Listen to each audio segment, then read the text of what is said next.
이 집은 내 어머니와 내가 지켜온 마지막 자리다. 아버지, 그냥 집 정리하고 오세요. 혼자 사는 거 위험하잖아요. 내가 가진 건 다 필요 없다. 하지만 내 집과 추억만은 건드리지 마라. 가족이 떠난 빈집에 홀로 남은 70대 노인 이창수.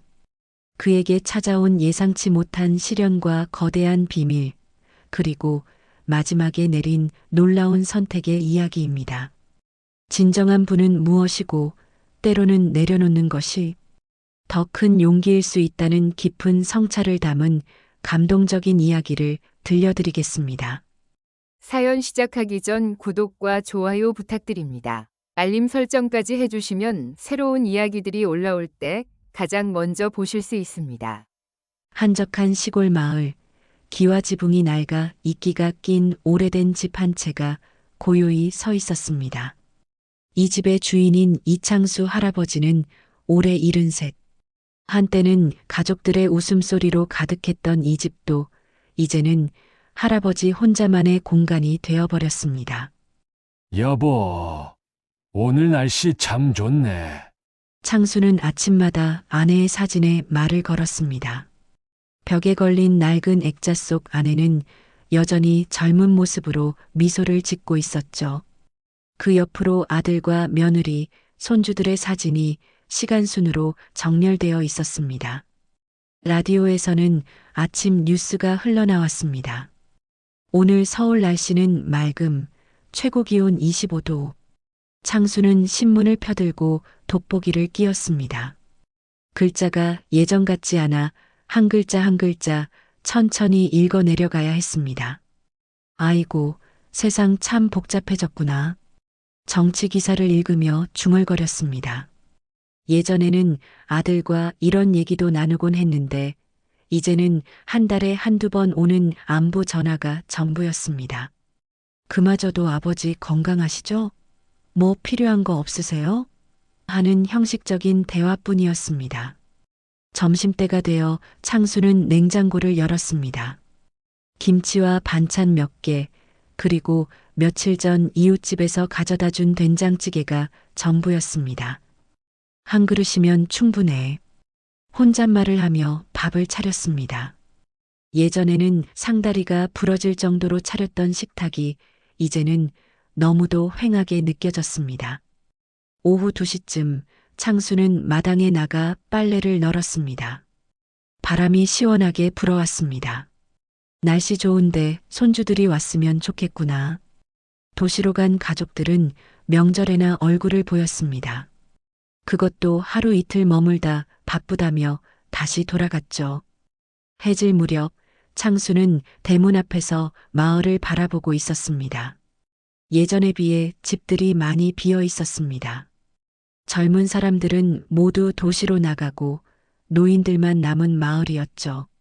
그런데 문득 담장 너머로 누군가의 그림자가 지나가는 것이 보였습니다. 누구지? 창수는 눈을 비비고 다시 봤지만 이미 사라진 뒤였습니다. 나이 들어서 헛것이 보이나?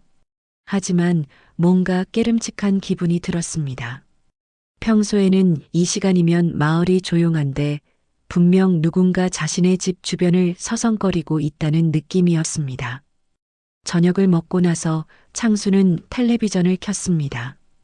드라마가 시작되려던 참이었습니다. 요즘 드라마는 다 비슷비슷해. 하지만 외로운 밤을 달래줄 동반자는 그것뿐이었습니다. 시계는 밤 9시를 가리키고 있었습니다. 잠자리에 들기 전 창수는 대문을 확인하러 나갔습니다. 문은 제대로 잠겨 있었지만 또다시 누군가 지나간 듯한 발자국이 대문 앞 흙바닥에 남아 있었습니다. 이상하네. 창수는 고개를 갸우뚱했습니다. 낮에는 분명히 없었던 발자국이었습니다. 밤이 깊어갈수록 바람 소리가 커졌습니다. 오래된 집이라 이곳저곳에서 삐걱거리는 소리가 들렸습니다. 창수는 이불을 머리끝까지 덮고 누웠지만 왠지 잠이 오지 않았습니다. 창밖으로는 달빛이 은은하게 비치고 있었고 그 빛 사이로 또다시 움직이는 그림자가 스쳐 지나갔습니다. 며칠이 지난 어느 아침, 창수는 평소보다 일찍 일어났습니다.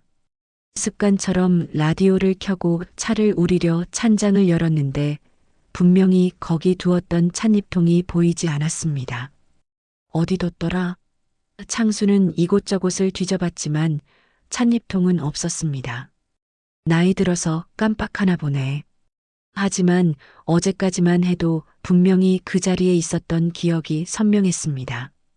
다음 날에는 손목시계가 없어졌습니다. 창수가 20년 넘게 차고 다니던 낡은 시계였죠. 아, 어디 뒀지? 침실, 거실, 부엌을 샅샅이 뒤져봤지만 시계는 온데간데 없었습니다. 건망증이 심해지나? 창수는 걱정이 되기 시작했습니다. 나이가 들면 이런 일이 생긴다고 들었지만 막상 자신에게 일어나니 답답했습니다. 그런데 며칠 후 더 이상한 일이 벌어졌습니다. 창수가 소중히 간직하고 있던 아내의 유품 중 하나인 옷가락지가 사라진 것입니다. 평소에 서랍장 맨 윗칸에 고이 모셔두었던 가락지였는데 어느 날 갑자기 없어져 버렸습니다. 이건 아니야. 창수는 온 집안을 뒤졌습니다. 침대 밑부터 장롱 구석구석까지 구석진 곳이라면 어디든 찾아봤습니다. 하지만 가락지는 나타나지 않았습니다. 도둑이 들었나? 하지만 대문은 잠겨 있었고 창문도 마찬가지였습니다. 가장 충격적인 일은 일주일 후에 벌어졌습니다. 창수가 장롱 깊숙이 숨겨둔 낡은 봉투가 사라진 것입니다. 그 봉투에는 아내가 살아있을 때 절대 아무에게도 보여주면 안 된다며 신신당부했던 서류들이 들어 있었습니다. 여보, 이게 뭐야? 창수는 봉투를 발견했을 때 아내에게 물었던 기억이 났습니다. 나중에 알려줄게. 지금은 아직 때가 아니야. 아내는 그렇게 말하며 봉투를 꼭꼭 숨겨두었습니다. 그 후 아내는 갑작스럽게 세상을 떠났고 봉투의 정체를 알 기회를 놓쳐버렸습니다. 창수는 몇 번 봉투를 열어볼까 생각했지만 아내와의 약속 때문에 차마 손을 대지 못했습니다. 그런데 이제 그 봉투마저 사라져버렸습니다. 이건 분명 도둑이야.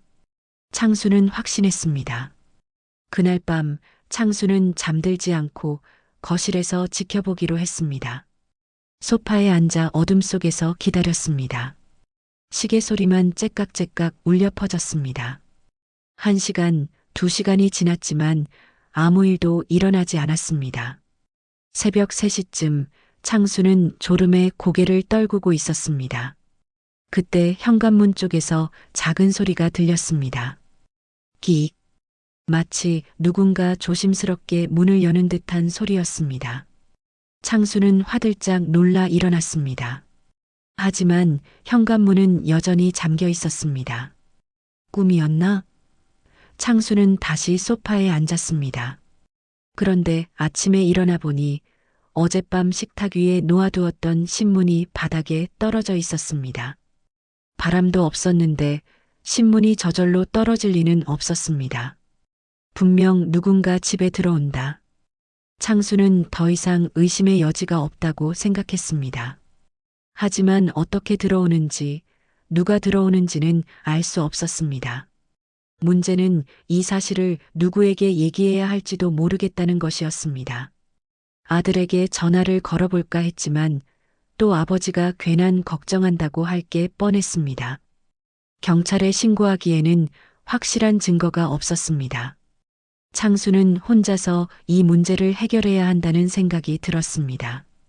다음 날 아침 창수는 마당에서 빨래를 널고 있었습니다. 그런데 담장 너머로 누군가 자신을 지켜보고 있다는 느낌이 들었습니다. 고개를 들어보니 옆집 박영철이 창문 너머로 이쪽을 보고 있었습니다. 영철 씨 안녕하세요. 창수가 인사를 하자 박영철은 화들짝 놀라며 창문에서 물러났습니다. 안녕하세요. 창수 형님. 어색한 인사가 오갔습니다. 박영철은 40대 중반의 독신 남성으로 5년 전부터 창순의 옆집에 살고 있었습니다. 평소에는 과할 정도로 친절했는데 창수의 생활 패턴을 유난히 잘 알고 있었습니다. 형님은 매일 아침 7시에 일어나시죠? 신문은 아침에 읽고 저녁에도 한 번 더 보시죠? 처음에는 관심을 가져주는 것이 고맙다고 생각했지만 점점 부담스러워졌습니다. 창수가 언제 외출하고 언제 들어오는지까지 꿰뚫고 있었거든요. 형님, 어제 저녁 늦게 들어오셨네요. 9시 10분쯤? 이런 식으로 정확한 시간까지 알고 있었습니다. 영철 씨는 참 나를 많이 신경 써주네. 창수는 고마우면서도 불편한 마음이었습니다.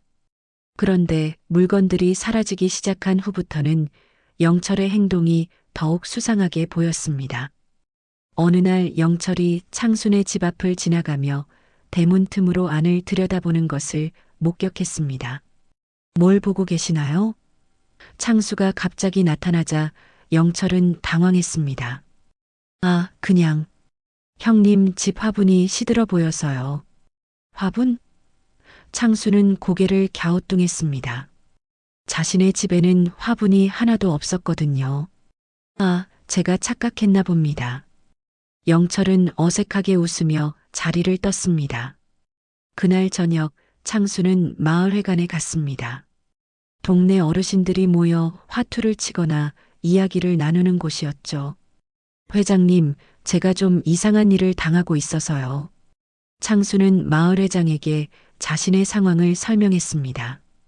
창수야, 그건 그냥 내가 깜빡한 거 아니가? 나이 들면 다 그런 거요. 회장님은 대수롭지 않게 여겼습니다. 그래도 봉투까지 사라졌는데 어디 구석에 있을 거야. 집이 넓잖아. 다른 어르신들도 비슷한 반응이었습니다. 아이고, 창수야. 괜한 의심하지 말고 그냥 집 정리나 잘해라. 혼자 사니까 자꾸 이상한 생각이 드는 거야. 아무도 창수의 말을 진지하게 받아들이지 않았습니다. 그럼 옆집 영철이는 어떻게 생각하세요? 창수가 물어보자 회장님이 말했습니다. 영철이? 그 양반 착한 사람이야. 내가 혼자 사니까 신경 써주는 거지. 의심할 게 뭐 있어? 창수는 답답했습니다. 자신만 이상한 사람 취급받는 느낌이었죠. 그래도 조심스럽긴 해요. 너무 자세히 알고 있어서. 그건 이웃사촌이니까 그런 거지. 좋은 일 아니가? 집으로 돌아오는 길에 창수는 영철을 다시 만났습니다. 형님, 어디 다녀오셨어요? 마을회관에 갔다 왔어. 아, 거기서 화투 치셨나요? 요즘 형님이 자주 가시더라고요. 창수는 소름이 돋았습니다. 자신이 언제 마을회관에 가는지까지 알고 있다는 것이 섬뜩했습니다. 영철 씨는 어떻게 알았어요? 아, 그냥 지나가다가 봤어요. 하지만 마을회관까지 가는 길은 영철의 집에서는 보이지 않는 방향이었습니다. 창수는 영철이 자신을 감시하고 있다는 확신이 들었습니다. 일부러 따라다니며 지켜보는 건 아닐까? 그날 밤 창수는 커튼 틈으로 영철의 집을 관찰해 봤습니다. 영철의 방에는 불이 켜져 있었고 창문 너머로 영철의 그림자가 움직이는 게 보였습니다. 그런데 한밤중까지도 영철은 잠들지 않는 것 같았습니다.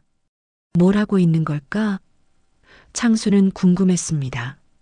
새벽 2시가 넘어서야 영철의 집에 불이 꺼졌습니다. 창수는 이상한 기분으로 잠자리에 들었습니다.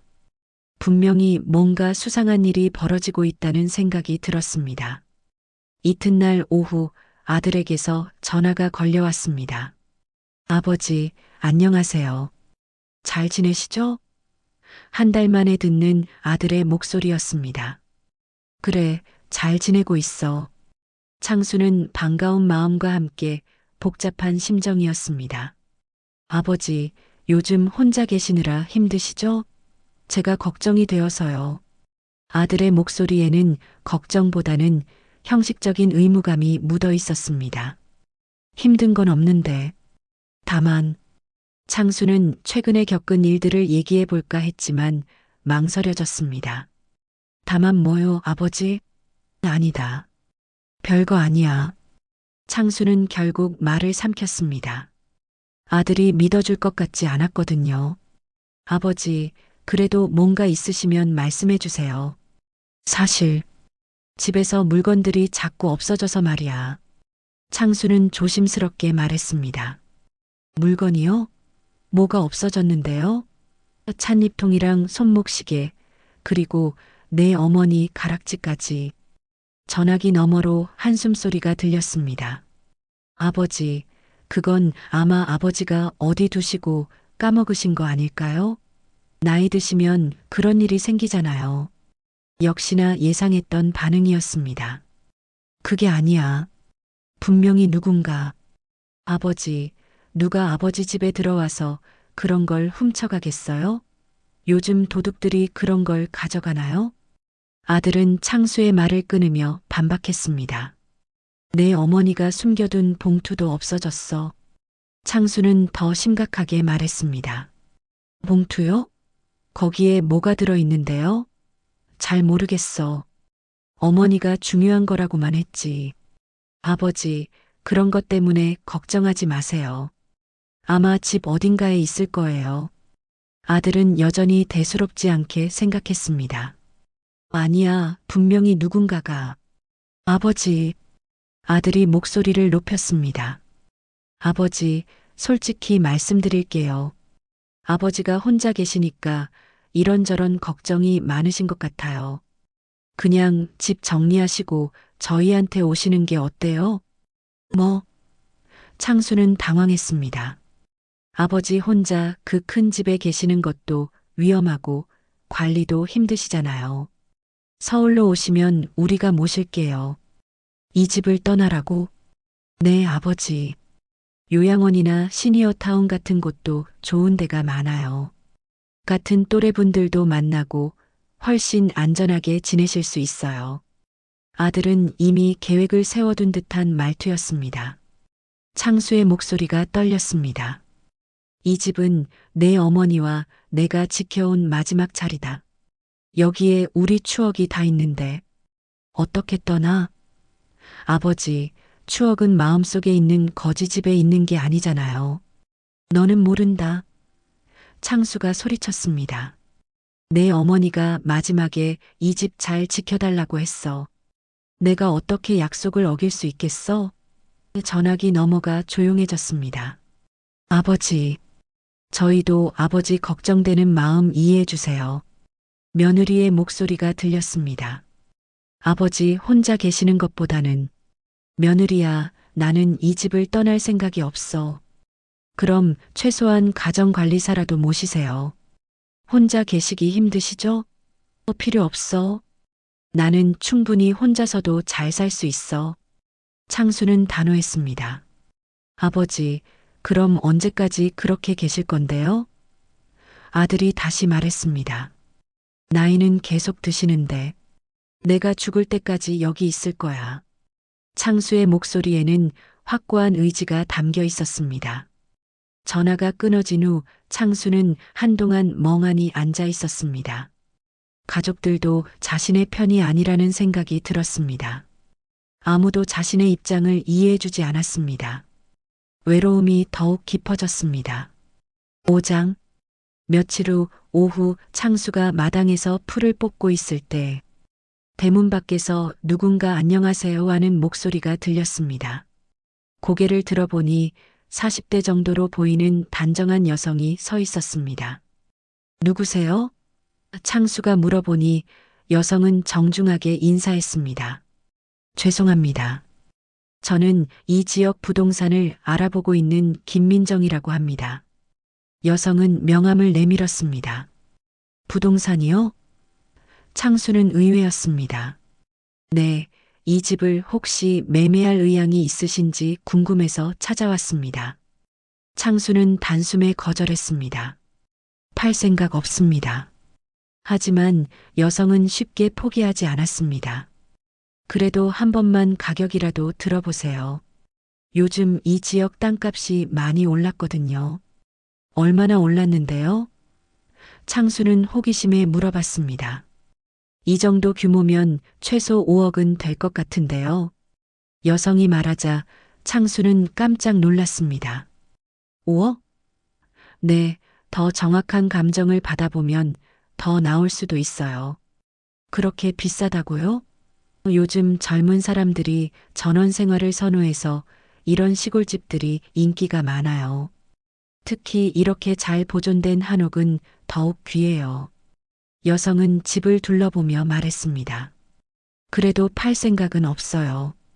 창수가 다시 한번 거절하자 여성은 아쉬워했습니다. 그럼 혹시 집 안을 좀 구경해 볼 수 있을까요? 나중에 마음이 바뀌실 때를 대비해서요. 창수는 망설였습니다. 낯선 사람을 집에 들이고 싶지 않았지만 정중한 부탁을 거절하기도 어려웠습니다. 잠깐만이라면. 네, 정말 고맙습니다. 여성은 집 안 곳곳을 유심히 둘러봤습니다. 거실, 방, 부엌을 차례로 보더니 장롱이나 서랍장까지 관심 있게 살펴봤습니다. 혹시 저기 서랍에는 뭐가 들어있나요? 그냥 생활용품들이요. 창수는 불편한 기분이 들었습니다. 너무 자세히 보는 것 같았거든요. 아, 그렇군요. 수납 공간이 정말 많네요. 여성은 계속 집안을 기웃거렸습니다. 구경은 충분히 하셨을 것 같은데요. 창수가 애둘러 말하자 여성은 미소를 지었습니다. 아, 죄송해요. 너무 좋은 집이라서 계속 보게 되네요. 여성이 돌아간 후 창수는 찜찜한 기분이었습니다. 뭔가 일반적인 부동산 중개인과는 달랐거든요. 너무 집착적으로 집안을 둘러봤고 특히 수납 공간에 유난히 관심을 보였습니다. 5억이라 창수는 혼잣말했습니다. 그 정도면 정말 큰 돈이었죠. 하지만 돈보다 소중한 것이 있다는 생각이 들었습니다. 이 집은 아내와의 추억이 깃든 곳이었으니까요. 그날 저녁 창수는 여성이 남기고 간 명함을 다시 봤습니다. 김민정 부동산 컨설턴트라고 적혀 있었지만 회사 이름이나 주소는 제대로 표기되어 있지 않았습니다. 이상하네. 다음 날 아침 창수는 마을 부동산에 전화를 걸어봤습니다. 어제 김민정이라는 사람이 우리 집에 왔는데 혹시 아세요? 김민정이요? 저희와는 상관없는 분 같은데요. 그럼 다른 부동산 회사인가요? 이 동네 부동산은 저희가 유일해요. 혹시 사기꾼 아닐까요? 요즘 그런 사람들이 많다던데요. 부동산 사장의 말을 듣고 창수는 소름이 돋았습니다. 그날 오후 창수는 집 앞에서 또다시 김민정을 만났습니다. 어머, 안녕하세요. 어제는 감사했어요. 여성은 어제와 똑같은 미소를 지었습니다. 다시 왜 오셨어요? 혹시 마음이 바뀌셨나 해서요. 그리고 감정평가를 좀 더 정확히 해보고 싶어서요. 여성은 다시 집안을 둘러보고 싶어 했습니다. 어제 충분히 보셨잖아요. 그래도 빠뜨린 부분이 있을 수 있어서요. 특히 다락방이나 창고 같은 곳 말이에요. 여성의 눈빛이 예사롭지 않았습니다. 마치 뭔가 특별한 것을 찾고 있는 듯 했습니다. 다락방은 없어요. 그리고 오늘은 좀 불편해서요. 창수가 거절하자 여성은 아쉬워했습니다. 그럼 언제쯤 다시 올까요? 오지 마세요.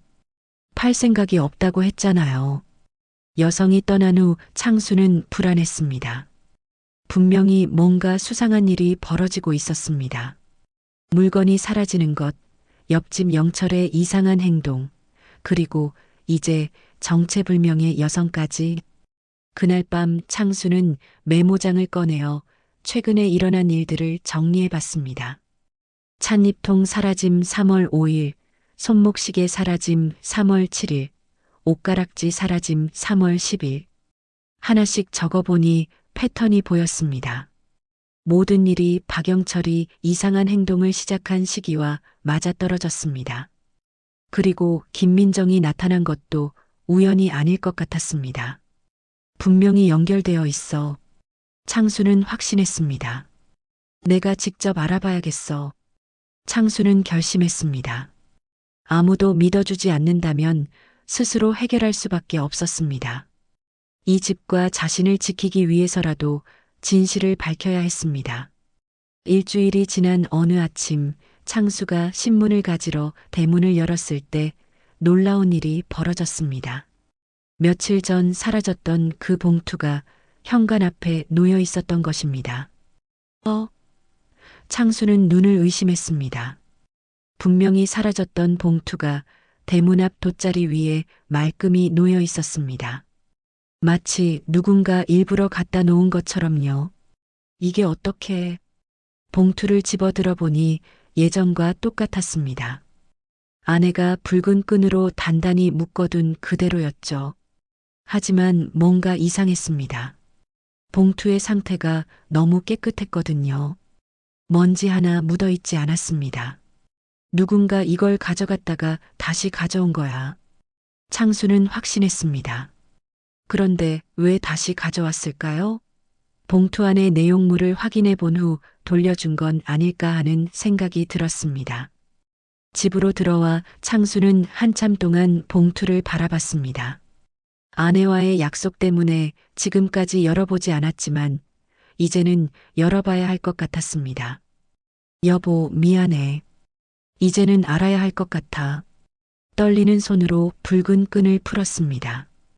봉투 안에는 여러 장의 서류가 들어 있었습니다. 첫 번째 서류는 땅 문서였습니다. 이게 뭐지? 창수가 알고 있던 것보다 훨씬 넓은 면적의 토지 소유권이 적혀 있었습니다. 두 번째 서류는 유언장이었습니다. 아내의 친필로 쓰여진 유언장에는 놀라운 내용이 담겨 있었습니다. 창수야, 내가 숨겨둔 비밀이 있어. 우리 집 뒷산 일대가 모두 우리 땅이야. 뒷산이? 창수는 깜짝 놀랐습니다. 아내의 할아버지가 일제강점기에 헐값에 넘어간 줄 알았던 땅이 실제로는 비밀리에 다시 되찾아진 것이었습니다. 어떻게 이런 일이? 유언장에는 더 놀라운 내용이 있었습니다. 이 땅은 곧 개발될 예정이야. 정부에서 관광단지를 조성한다고 했거든. 그때가 되면 보상금만 수십억 원이 될 거야. 수십억? 창수는 어지러웠습니다. 자신이 가난한 줄 알고 살았는데 실제로는 거대한 자산의 소유자였던 것입니다. 여보는 어떻게 이런 걸 혼자 알고 있었을까? 마지막 서류는 개발계획서였습니다. 정부에서 발행한 공식 문서로 이 지역을 대규모 관광단지로 조성한다는 내용이 담겨 있었습니다. 날짜를 보니 내년부터 본격적인 개발에 착수할 예정이었습니다. 그래서 그랬구나. 창수는 모든 상황이 이해되기 시작했습니다. 누군가 이 사실을 알고 자신을 노리고 있었던 것입니다. 물건을 훔쳐가며 집안을 수색한 것도, 부동산 중개인이 나타난 것도 모두 이 때문이었습니다. 박영철이 알고 있는 건가?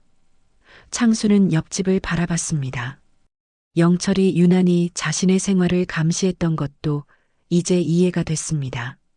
아마 어떻게든 이 사실을 알아내려 했던 것 같았습니다. 그날 저녁 창수는 서류를 다시 봉투에 넣고 안전한 곳에 숨겼습니다. 하지만 이미 누군가 내용을 확인했을 것이라는 생각이 들었습니다. 이제 위험해질 수도 있겠어. 잠자리에 들기 전 창수는 문단속을 더욱 철저히 했습니다. 창문마다 빗장을 걸고 대문에도 이중으로 자물쇠를 채웠습니다. 하지만 마음이 놓이지 않았습니다. 내일부터는 더 조심해야겠어. 창수는 각오를 다졌습니다. 이제 상황의 전모를 알았으니 스스로를 보호할 방법을 찾아야 했습니다. 누군가 자신의 재산을 노리고 있다는 것을 확실히 알게 됐으니까요. 밤이 깊어갈수록 집 밖에서는 이상한 소리들이 들렸습니다. 바람 소리인지 누군가 서성이는 소리인지 구분이 되지 않았습니다. 창수는 이불을 끌어당기며 긴 밤을 견뎌냈습니다. 다음 날 아침 창수는 중요한 결심을 했습니다. 더 이상 수동적으로 당할 수만은 없다고 생각한 것입니다. 내가 직접 해결해야겠어. 가족에게도 경찰에게도 도움을 요청할 수 없다면 스스로 범인을 잡아야 했습니다. 먼저 창수는 마을의 전자제품 가게에 갔습니다. CCTV 카메라 있나요? 네, 있습니다. 어디에 설치하실 건가요? 집안에 몰래 설치하고 싶은데요. 요즘 홍보안 때문에 많이들 찾으시더라고요. 가게 주인이 작고 눈에 잘 띄지 않는 카메라를 보여줬습니다. 이걸로 하면 되겠네요. 몇 개 필요해요? 3개 주세요. 집으로 돌아온 창수는 카메라를 설치하기 시작했습니다. 하나는 거실에, 하나는 침실에, 그리고 마지막 하나는 현관 근처에 설치했습니다. 모두 잘 보이지 않는 곳에 숨겨두었죠. 이제 누가 들어와도 다 찍힐 거야. 창수는 뿌듯했습니다. 카메라 설치가 끝난 후 이번에는 작전을 세웠습니다. 평소와 똑같이 행동하면서 범인이 나타나기를 기다리기로 한 것입니다. 저녁이 되자 창수는 일부러 일찍 잠자리에 들었습니다. 하지만 실제로는 잠들지 않고 귀를 기울이며 기다렸습니다. 시계 소리만 째깍째깍 들렸고 바깥은 고요했습니다. 밤 11시쯤 창수는 현관문 쪽에서 작은 소리를 들었습니다. 지직! 마치 자물쇠를 따는 소리 같았습니다. 창수는 숨을 죽이며 기다렸습니다. 카메라가 모든 것을 기록하고 있을 테니까요. 몇 분 후 현관문이 조용히 열리는 소리가 들렸습니다. 누군가 조심스럽게 집 안으로 들어오고 있었습니다. 창수는 심장이 쿵쾅거리는 것을 느꼈지만 움직이지 않았습니다. 발걸음 소리가 거실 쪽으로 향했습니다. 그리고 서랍을 뒤지는 소리가 들렸습니다. 뭔가를 찾고 있구나. 창수는 범인이 서류를 찾고 있다는 것을 알 수 있었습니다. 30분 정도 지나자 발걸음 소리가 다시 현관 쪽으로 향했습니다. 곧 문이 닫히는 소리가 들렸고 집안은 다시 조용해졌습니다. 창수는 1시간 정도 더 기다린 후 조심스럽게 일어났습니다. 이제 확인해 볼까? 창수는 떨리는 손으로 카메라 녹화 파일을 확인했습니다. 화면에는 분명하게 한 남자의 모습이 찍혀 있었습니다. 그리고 그 남자는 다름 아닌 박영철이었습니다.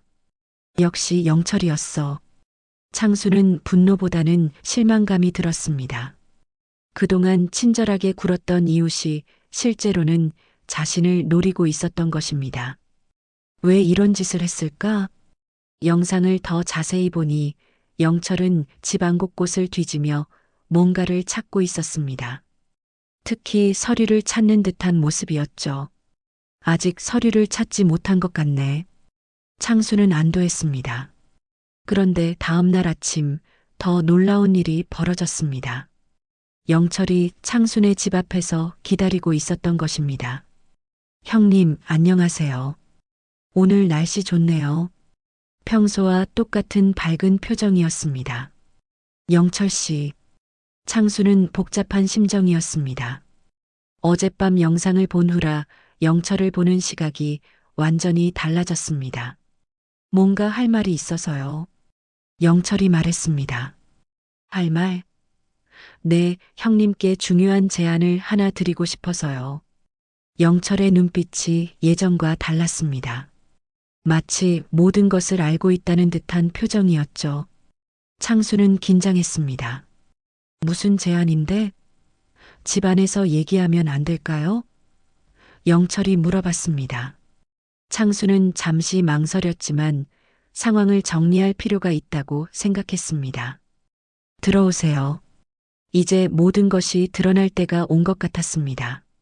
창수는 각오를 다지며 영철을 집 안으로 들였습니다. 과연 영철이 무슨 말을 할지, 그리고 자신은 어떻게 대응해야 할지 궁금했습니다. 거실에 마주 앉은 두 사람 사이에는 묘한 긴장감이 흘렀습니다. 영철은 평소와 달리 진지한 표정이었고 창수는 어젯밤 영상을 떠올리며 경계심을 늦추지 않았습니다. 형님, 솔직히 말씀드릴게요. 영철이 먼저 입을 열었습니다. 형님이 가지고 계신 그 서류 말이에요. 저도 알고 있어요. 창수는 놀랐지만 침착하게 반응했습니다. 무슨 서류 말이야? 뒷산 땅 문서요. 개발 계획도 알고 있고요. 영철은 더 이상 숨기지 않았습니다. 어떻게 알았어? 사실 저희 회사에서 이 지역 개발 사업을 담당하고 있거든요. 창수는 당황했습니다. 회사? 네, 저는 개발회사 직원이에요. 형님네 옆집에 이사 온 것도 이 때문이었고요. 영철의 고백은 계속됐습니다. 그럼 그동안 내 집에 들어온 것도 죄송합니다. 영철이 고개를 숙였습니다. 처음엔 그냥 서류가 있는지 확인만 하려고 했는데 점점 깊이 들어가게 됐어요. 창수는 분노가 치밀어 올랐습니다. 그래서 내 물건들을 훔쳐간 거야? 그건 아니에요. 물건은 안 가져갔어요. 다만 서류만 찾으려고 했죠. 영철은 변명처럼 말했습니다. 그럼 김민정이라는 여자도 너희 회사 사람이지? 네, 맞습니다. 저희가 보낸 직원이에요. 모든 것이 계획된 일이었다는 사실에 창수는 배신감을 느꼈습니다. 왜 이런 짓을 한 거야? 정당하게 말했으면 되잖아. 창수의 목소리가 떨렸습니다. 형님이 개발에 반대하실까봐 걱정했어요. 많은 분들이 그러시거든요. 영철이 계속 설명했습니다. 저희는 형님께 정당한 보상을 해드리려고 해요. 시세보다 훨씬 높은 가격으로요. 얼마인데? 최소 50억 원은 받으실 수 있어요. 50억? 창수는 어지러웠습니다. 상상도 못할 큰 돈이었죠. 하지만 형님이 개발을 거부하시면 사업 전체가 무산될 수 있어요. 그래서 저희가 이렇게까지 한 겁니다. 창수는 한참 동안 생각했습니다. 50억이면 자식들에게 유산을 남겨줄 수 있고 자신도 편안한 노후를 보낼 수 있을 것입니다. 하지만 아내와의 약속이 있어. 약속이요? 이 집을 잘 지켜달라고 했어. 마지막 유언이었지. 창수의 목소리에는 확고함이 있었습니다. 하지만 형님, 실용적으로 생각해 보세요. 영철 씨. 창수가 영철을 불렀습니다. 나는 돈이 필요하지 않아. 이 집과 추억이 내게는 더 소중해. 형님. 하지만 화내지는 않을게. 영철은 의외라는 표정이었습니다. 정말요? 대신 한 가지 부탁이 있어. 앞으로는 이런 식으로 하지 말고 정당하게 접근해줘. 창수는 담담하게 말했습니다. 며칠 후 창수는 조용히 짐을 쌌습니다. 아들에게 전화를 걸어 집을 정리하고 가겠다고 말했습니다. 아버지, 정말요? 드디어 결심하셨네요. 아들은 기뻐했습니다. 하지만 창수의 계획은 달랐습니다. 그는 변호사를 찾아가 특별한 계약서를 작성했습니다. 50억의 개발 보상금을 모두 손주들 이름으로 교육재단에 기부하고 집은 마을의 추억의 집으로 기증한다는 내용이었습니다. 이사하는 날 영철이 창수를 배웅하러 나왔습니다. 형님, 정말 후회 없으세요? 없어. 내가 가진 건 다 필요 없어. 하지만 추억만은 건드리지 마라. 창수는 작은 아파트로 이사했습니다. 그곳에서 그는 더욱 평온한 일상을 보냈습니다. 가끔 옛집을 보러 가면 그곳은 마을 사람들이 모여 이야기를 나누고 아이들이 뛰어노는 추억의 집이 되어 있었습니다. 빈집은 더 이상 비어 있지 않았습니다. 사람들의 웃음소리로 가득한 진정으로 살아있는 집이 된 것입니다.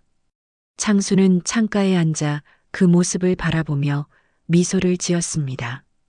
진정한 부는 숫자로 측정되는 것이 아닙니다. 때로는 내려놓는 용기가, 나누는 마음이 더 큰 가치를 만들어냅니다. 빈집은 채워졌고 한 노인의 선택은 많은 사람들의 마음에 따뜻한 불씨를 남겼습니다. 오늘 사연 어떠셨나요? 마음에 닿으셨다면 구독과 좋아요 부탁드립니다. 이야기가 널리 알려질 수 있도록 공유해 주시면 더 큰 행운이 찾아오실 거예요. 끝까지 시청해 주셔서 감사합니다.